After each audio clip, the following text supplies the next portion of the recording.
In 1914, Europe's generals expected a short war, 6 weeks, maybe 3 months.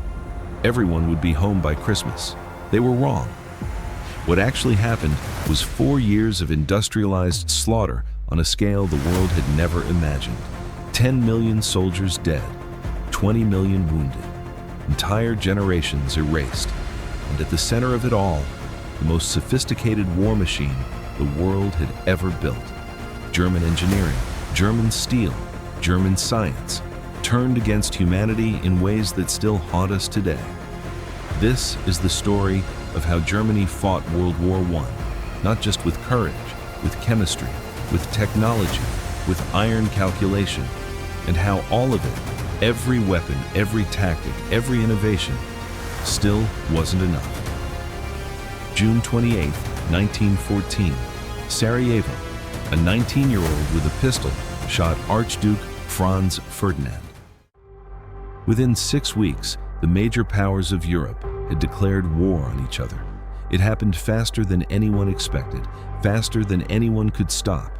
Germany found itself at war on 2 fronts simultaneously, France and Britain to the west, Russia to the east. Exactly what German military planners had feared for decades. They had a plan for this, the Schlieffen Plan. The idea was simple: knock France out of the war in 6 weeks. A massive sweep through Belgium, encircle Paris from the north, force France to surrender before Russia could mobilize, then turn east and deal with Russia. It almost worked. German armies swept through Belgium with terrifying speed and force. Town after town fell. The British Expeditionary Force was pushed back. Paris seemed within reach. Then came the Battle of the Marne. September 1914. French and British forces counterattacked. The German advance stopped. Both sides dug in. Literally, they started digging trenches, and the trenches got longer and longer until they stretched from the English Channel all the way to the Swiss border. 700 kilometers of mud and wire and death. The war of movement was over. The war of attrition had begun, and nobody knew how to end it. Here is the problem with trench warfare. You can see the enemy. They're right there, sometimes 50 meters away. But getting to them means crossing open ground under machine gun fire, and machine guns changed everything. The German MG-08, a water-cooled machine gun that could fire 400 rounds per minute. One machine gun could stop an entire battalion. Thousands of men would go over the top, climb out of the trench, walk, because running in full kit was impossible, across no man's land, and the machine guns would cut them down before they got halfway. This happened again and again. Battle of the Somme. July 1916. 60,000 British casualties on the first day alone. The single bloodiest day in British military history. Something had to break the deadlock. Germany found the answer in chemistry. Fritz Haber, German chemist, Nobel Prize winner, one of the most brilliant scientists of his era, and the man who weaponized poison gas. April 22, 1915. Ypres, Belgium.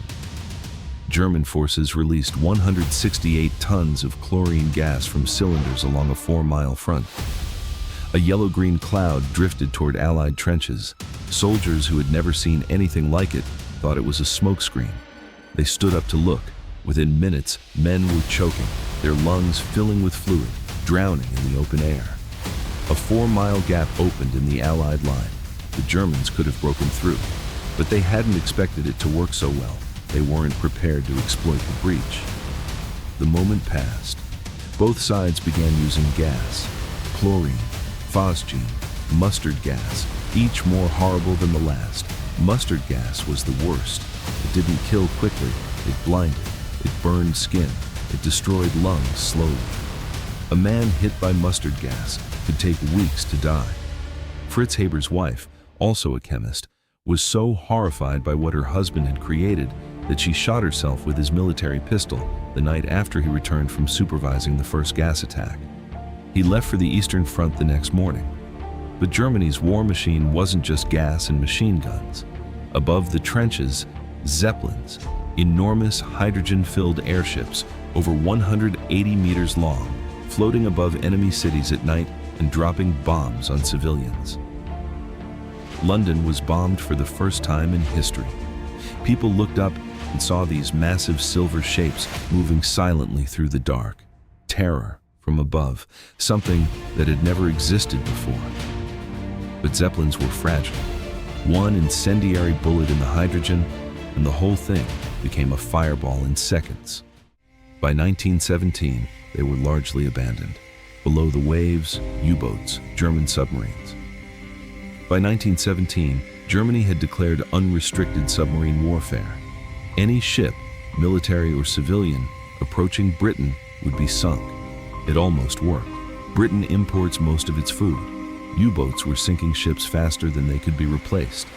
By April 1917, Britain had 6 weeks of food left.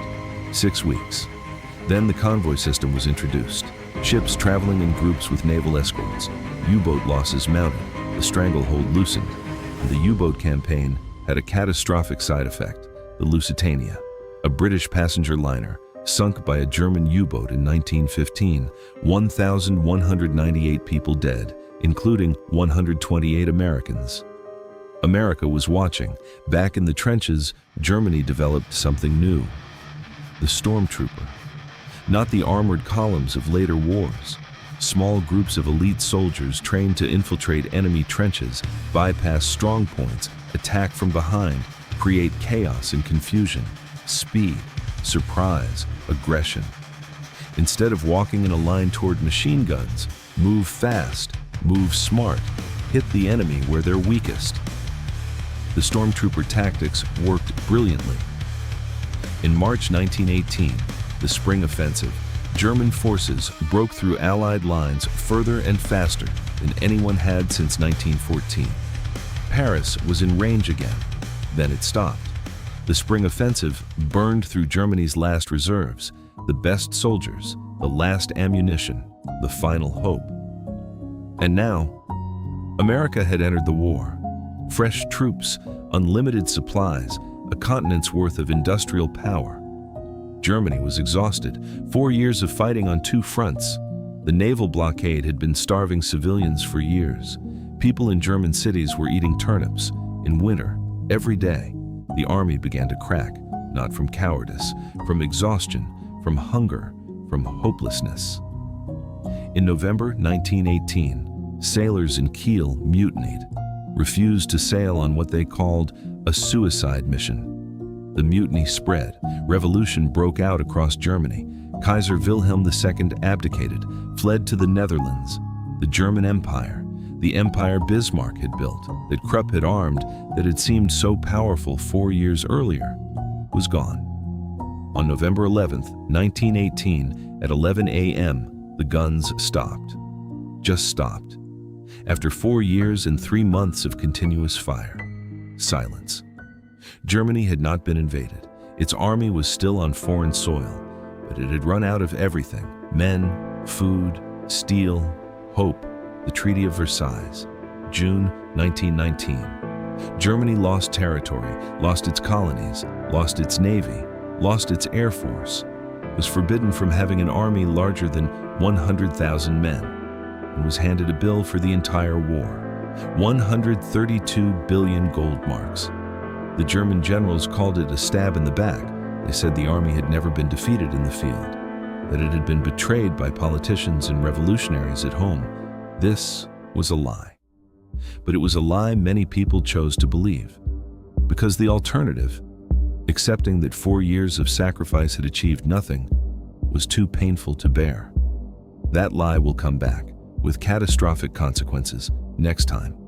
The Weimar Republic, secret rearmament, a democracy rotting from within, and a man with a very specific plan for what to do with Germany's broken war machine. That's episode 8 on Bloodlines of History. Subscribe. Because the silence after the guns stopped didn't last long.